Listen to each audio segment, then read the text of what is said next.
मराठी व्याकरणाच्या जी महासिरीज आहे आपली सरावाची, त्याच्यामध्ये आपलं स्वागत आहे. आतापर्यंत आपण मराठीमधल्या वर्णमाला असेल, नाम असेल, सर्वनाम असेल, या तीनही याच्यावरचे प्रश्न परीक्षेमध्ये कशा स्वरूपाचे पडू शकतात किंवा बाकीचे मग त्याचं एक्सप्लेनेशन पाहिलं की इतरही पद्धतीचे प्रश्न पडले तर त्या ठिकाणी आपला प्रश्न चुकणार नाही. मग आता आपल्याला पाहायचा आहे तो टॉपिक आहे विभक्ती. विभक्तीवरती बऱ्यापैकी प्रश्न आपल्याला पडलेले पाहायला मिळतात. आता पाहायला गेलं तर विभक्ती हा चॅप्टर फार सोपा वाटतो बरेच लोकांना, पण विभक्तीमध्ये एक दोन चार असे पॉइंट आहेत जे समजले तर विभक्ती सोपी जातो, किंवा दोन चार असे पॉइंट आहेत जे समजले नाही तर विभक्ती कठीणही जाते किंवा प्रश्न चुकू शकतात.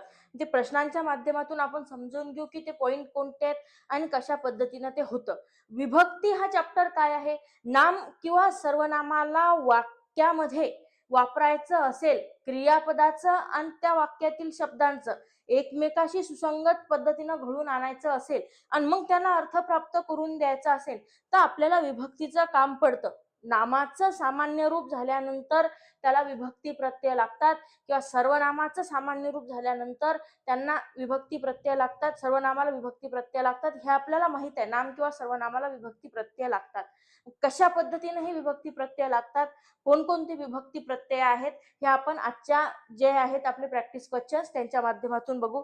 पहिला प्रश्न बघू आपण कुठल्या पद्धतीचा आहे. तर पहिला प्रश्न आहे आपला तो म्हणजे विभक्तीचे कारक अर्थ सांगणारी चुकीची गोडी ओळखा. विभक्तीचे कारक अर्थ,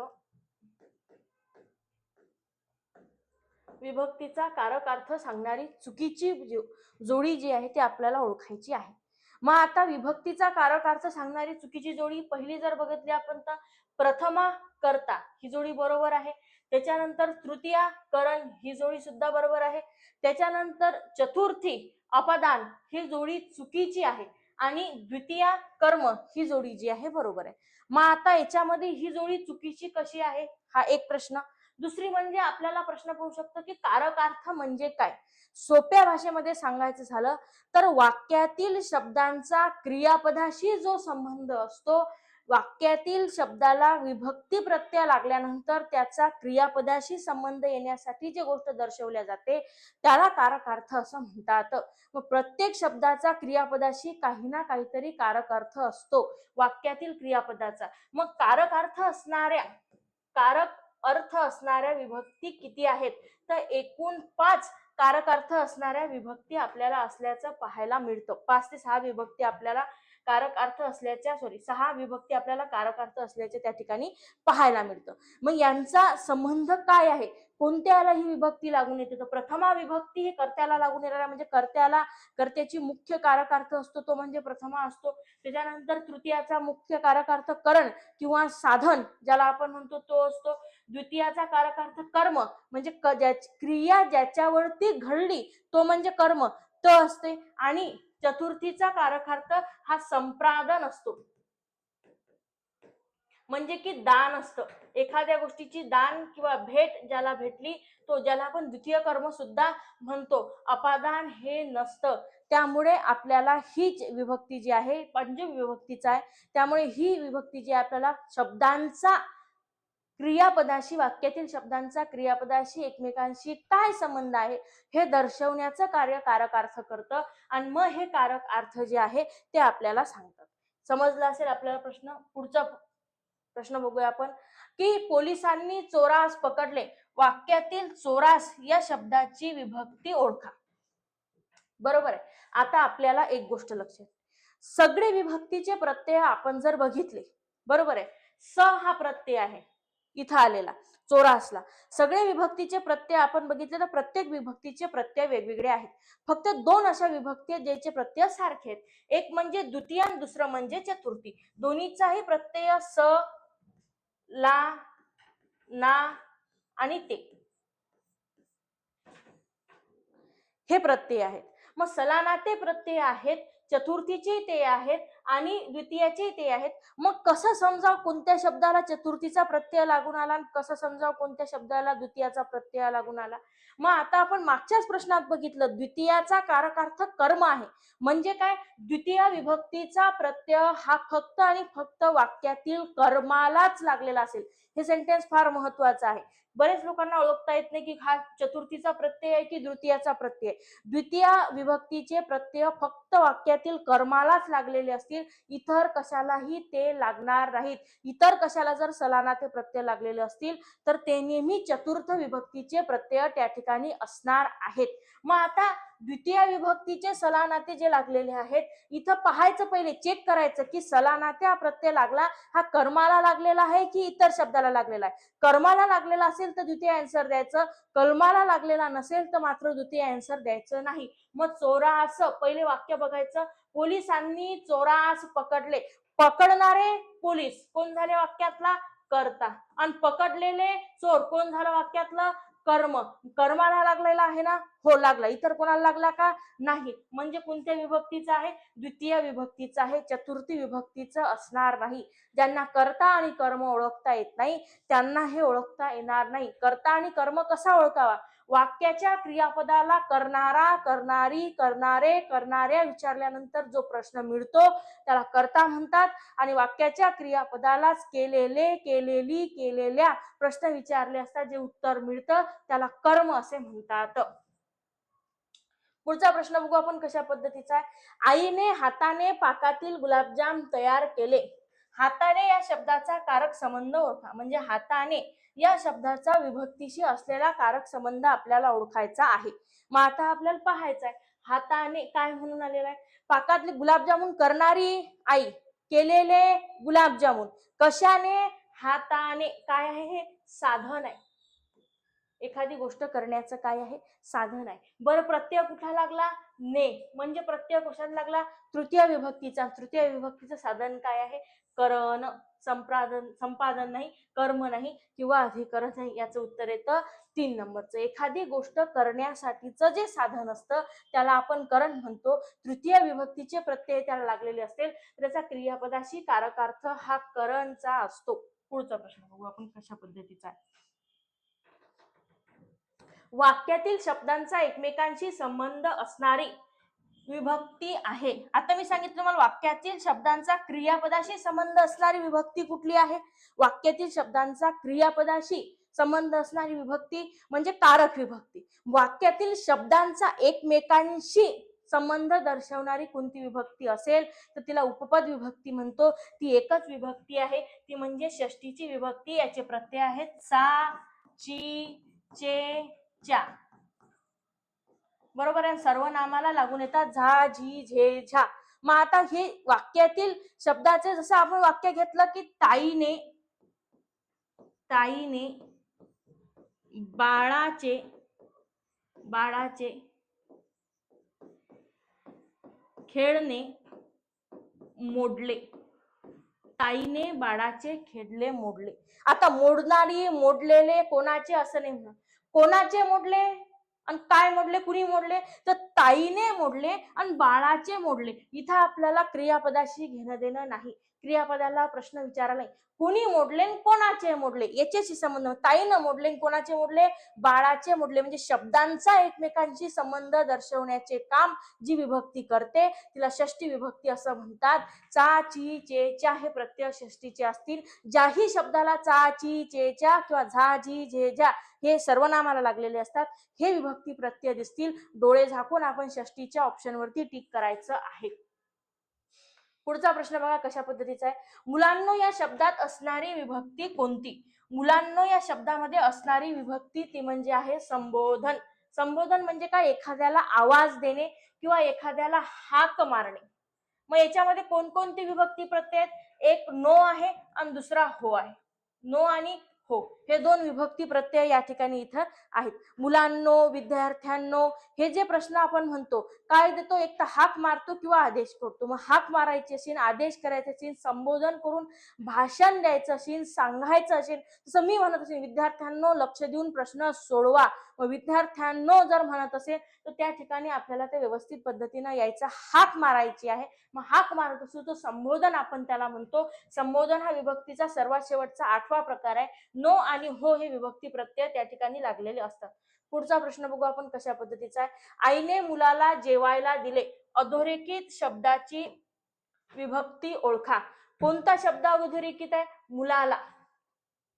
बरोबर आहे. मग आता आपल्याला पहिल्यासारखं चेक करायचं आहे. जर कर्म असेल तर द्वितीयाचा, कर्म नसेल तर द्वितीयाचा असणार नाही. मग आता आपण चेक करू कर्म आहे की नाही.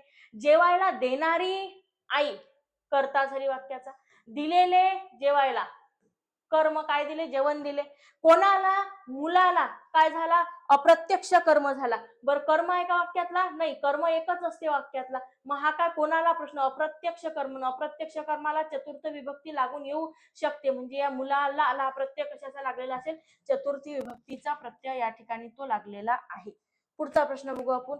गोविंदाचे बोलून झाले. वाक्यातील कर्त्याची विभक्ती ओळखा. आता कर्त्याची विभक्ती ओळखण्यासाठी पहिलं कर्ता पाहावं लागेल. गोविंदाचे बोलून झाले. बोलणारा गोविंदा. गोविंदाला प्रत्यय लागला का? हो लागला. कुठला लागला? चेचा प्रत्यय लागलेला आहे. मग गोविंदाला चा प्रत्यय लागले तर चा ची चे कोणता प्रत्यय आहे? षष्टीचे प्रत्यय आहेत. मग कर्त्याला कोणत्या विभक्तीचा प्रत्यय लागलेला आहे? षष्टी विभक्ती. कारकार्थ विचारला तर प्रथमा, मात्र कारकार्थ नाही विचारलं तर ज्या शब्दाला जो विभक्ती प्रत्यय लागेल असेल त्याचं उत्तर द्यावं. फक्त कर्माच्या बाबतीमध्ये आपल्याला चेक करावं लागणार आहे की कर्माचा नेहमी द्वितीय विभक्तीच असते, इतर कुठलीही विभक्ती असणार नाही. इतर कुठल्याही शब्दाला चतुर्थीचा प्रत्यय लागलेला असतो, कधीच द्वितीयाचा लागणार नाही. त्या बाबतीमध्ये आपल्याला फक्त चेक करायचं आहे. आणि कारक अर्थाचा विचारला असेल तर बाकी साध्या प्रश्नांचे उत्तर आपल्याला साधेच त्या ठिकाणी द्यायचे आहेत. कारण इथं आपल्याला कारक अर्थ नाही, साधी साधी विभक्ती विचारली होती. खालीलपैकी सप्तमी विभक्तीचे प्रत्यय कोणते आहेत? खालीलपैकी सप्तमी विभक्तीचे प्रत्यय कोणते? त, इ, आ हे सप्तमी विभक्तीचे प्रत्यय आहेत. सप्तमी विभक्तीचे प्रत्यय हे साधन अधिकरण दाखवतात किंवा सप्तमी विभक्तीचे प्रत्यय केव्हा, कुठे, कसे हे दाखवतात. आपल्याला क्रिया विशेषण याचे कार्य करतात. त्याला आपण सप्तमी विभक्तीचे प्रत्यय असे म्हणतो. काळ किंवा वेळ, काळ, वेळ किंवा स्थळ दाखवण्याचं कार्य सप्तमी विभक्तीचे प्रत्यय या ठिकाणी करत असतात. पुढे बघू आपण. बरं मग चाचीचे कशाचे आहेत? षष्टीचे. सलानाते कशाचे आहेत? कर्माला लागेल असेल तर द्वितीया, कर्माला लागेल नसेल तर चतुर्थी. आणि ऊन आणि हुन हे प्रत्यय कशाचे आहेत? पंचमी विभक्तीचे प्रत्यय हे आहेत. पुढचा प्रश्न बघू आपण. तो या शब्दाची विभक्ती कोणती आहे? आता तो काय आहे? आपण जर मागचे क्वेश्चन सॉल्व्ह केले असतील सर्वनामाचे तर आपल्याला माहिती असेल की तो हे सर्वनाम आहे. मूळचं, याला कुठल्याही पद्धतीचा प्रत्यय लागलेला नाही. आणि जेव्हा शब्दाला कुठल्याही पद्धतीचा प्रत्यय लागलेला नसतो तेव्हा नेहमी ते प्रथमा विभक्तीमध्ये असतं. तो या शब्दाची विभक्ती हे प्रथमा विभक्ती आहे. पुढचा प्रश्न बघू आपण कशा पद्धतीचा आहे तर. यशोदेने कृष्णाला लोणी दिले. अधोरेखित शब्दाचा कारकार्थ सांगा. यशोदेने कृष्णाला लोणी दिले. आपण कृष्णाला अंडरलाईन करू. अधोरेखित शब्द कृष्णाला आहे आणि अधोरेखित शब्दाची काय सांगायची आपल्याला? कारकार्थ सांगायचा आहे. म्हणजे याचा क्रियापदाशी काय संबंध आहे सांगायचं आहे आपल्याला. मग आता आपल्याला शोधावं लागेल कारकार्थासाठी काय संबंध आहे, साधन आहे ते अप्रत्यक्ष कर्म आहे की काय आहे, काय आहे. मग देणारी यशोदा, दिलेले लोणी. यशोदा कोण झालं? कर्ता झालं. लोणी काय झालं? कर्म झालं. बरं कोणाला दिले? तर कृष्णाला दिले. म्हणजे काय झालं? अप्रत्यक्ष कर्म. आणि अप्रत्यक्ष कर्माला कोणती विभक्ती लागते? चतुर्थी. आणि चतुर्थी विभक्ती काय सांगते? एखाद्याला दान दिली, भेट दिली. लोण्याचं दान किंवा भेट कोणाला भेटलं? कृष्णाला भेटलं. म्हणजे संप्रादन. संप्रादन हे आपलं उत्तर यामधलं आहे. पुढचा प्रश्न बघू आपण कशा पद्धतीचा आहे तर. ती शाळेत पायी गेली. वाक्यातील अधोरेखित शब्दाचा कारकार्थ ओळखा. ती शाळेत गेली पण कशी गेली? पायी गेली. बरोबर आहे. मग आता शाळेत गेली, पायी गेली. मग आता याचा विभक्ती अर्थ कुठला? सप्तमीचा विभक्ती अर्थ आहे त्याचा अधिकरण. हा त्याचा अधिकरण होतो की कशात गेली? शाळेत गेली. कशाने गेली? पायी गेली. त, आ, इ हा प्रत्यय या ठिकाणी तिला तिथं लागलेला आहे. पुढचा प्रश्न बघू आपण कशा पद्धतीचा आहे. समीर रामहून उंच आहे. समीर कसा आहे? रामहून उंच आहे. वाक्यातील विभक्ती ओळखा. कुठला प्रत्यय? ऊन. किंवा हुन, ऊन आणि हुन हे प्रत्यय कोणत्या विभक्तीचे आहेत? हे प्रत्यय पंचमी विभक्तीचे आहेत. सप्तमीचा ताई आहे, षष्टीचा चा, ची, चे आहे, तृतीयाचा ने, ही, शी, नी, ए या पद्धतीचे प्रत्यय आपल्याला तृतीयाचे आहेत. पुढचा प्रश्न बघू आपण. कोणत्या विभक्तीचे प्रत्यय अनेक वचनाचे आहेत? ने, ही, ई, शी हे प्रत्यय कोणत्या विभक्तीचे आहेत? अनेक वचनातले आहेत आणि कोणत्या विभक्तीचे आहेत? आताच लिहिले होते आपण. तृतीय विभक्तीचे अनेक वचनातले ते प्रत्यय आहेत. द्वितीयाचे नाही, प्रथमाला प्रत्ययच नसतो आणि चतुर्थीचे सुद्धा त्या ठिकाणी नाहीत. पुढचा प्रश्न बघू आपण. विभक्तीचे एकूण किती प्रकार पडतात? विभक्तीचे एकूण 8 प्रकार पडतात. प्रथमा विभक्ती, द्वितीय विभक्ती, चतुर्थी विभक्ती, पंचमी विभक्ती, षष्ठी विभक्ती, सप्तमी विभक्ती आणि संबोधन याचे विभक्तीचे एकूण किती प्रकार पडतात? तर 8 प्रकार पडतात. त्यापैकी 6 कारक विभक्ती आहे, एक उपपद विभक्ती आहे आणि एक संबोधन विभक्ती आहे. पुढचा प्रश्न बघू आपण कशा पद्धतीचा आहे. तर सलाते आणि सलानाते हे प्रत्यय पुढीलपैकी कोणत्या विभक्तीचे आहेत?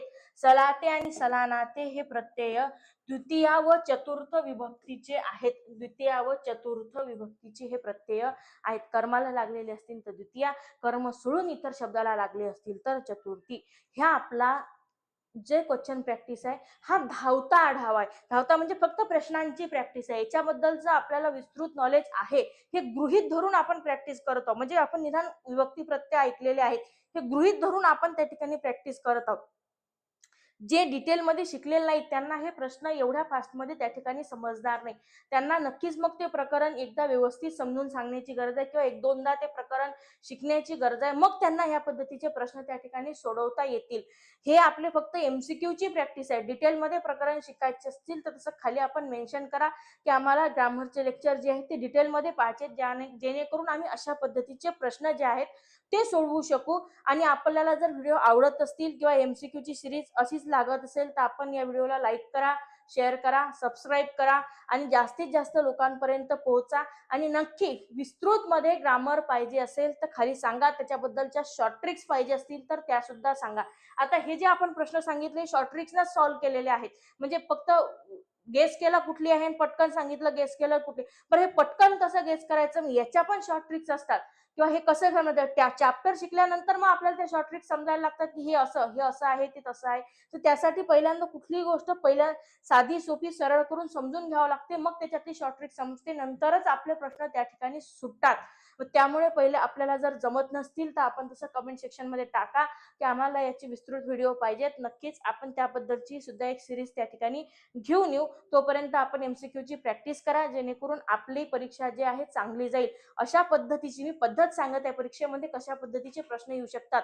तर कारक अर्थ विचारणारे प्रश्न येतात आणि विभक्तीचे प्रकार ओळखा या पद्धतीचे प्रश्न येतात. दोन्ही पद्धतीचे प्रश्न आपण बघितलेले आहेत. खूप सारे MCQ सॉल्व्ह करण्यापेक्षा थोडे केले पाहिजे पण ते क्वालिटी असले पाहिजे, सर्वसमावेशक असलं पाहिजे. त्याच्यामध्ये सगळ्या गोष्टी म्हणजे कारक अर्थानं पडणाराही प्रश्न आला, एक वचन अनेक वचनानं पडणाराही प्रश्न आला आणि त्याच्यानंतर विभक्तीचा प्रकार ओळखा याने जे विचारणं याच्या बाहेरचे प्रश्न परीक्षेला सहसा विभक्तीवरती त्या ठिकाणी पडते. म्हणजे या कॉन्टॅक्टच्या बाहेरचे प्रश्न की कारक अर्थावरती पडेल, एक तर मग त्या ठिकाणी विभक्तीचा प्रकार ओळखा असेल, एक तर मग अनेक वचन किंवा एक वचन असेल. याच्या व्यतिरिक्त दुसरे प्रश्न आपल्याला आतापर्यंत जर निदर्शनात आले नाहीत की विभक्तीवरती त्या ठिकाणी पडलेले आहेत.